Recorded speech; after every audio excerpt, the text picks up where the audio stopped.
રાધે રાધે, જય માતાજી। હવે જઈએ છીએ દૂધ ભરાવા ડેરીએ। દૂધ ભરાવા આવી જોયું ત્યારે નંબર ઘણા હતા। પછી આવી ગયા સેલૂનમાં હેર કટિંગ કરાવવા। મિત્રની દુકાન હતી।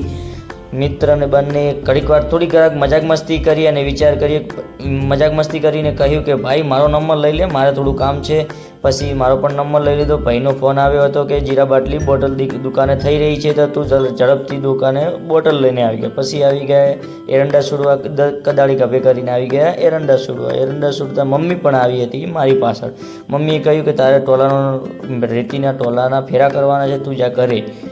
આવી ગયો ટ્રેક્ટર ચાલુ કરવા। ઓઇલ પાણી ચેક કરીને ટ્રેક્ટરને સેલ માર્યો। ટ્રેક્ટરને સેલ નહોતો લાગતો, ધક્કો મારીને ચાલુ કરાવીને પછી આવી ગયા ટોલું લગાવીને આવી ગયા। આજે એકલો જ જવાનું હતું ઘરે માટી ભરવા એકલો જ નીકળી ગયો ઘરેથી માટી ભરવા જતા તો અને વિચાર આવ્યો કે લાવો ઓટો મારી આવીએ। પછી આવી ગયો તળાવે આવીને વિચાર કર્યો કે આપણો નંબર નહીં આવે। ટ્રેક્ટર ચાલુ રાખી 3 ટ્રેક્ટર ભરવાના બાકી હતા।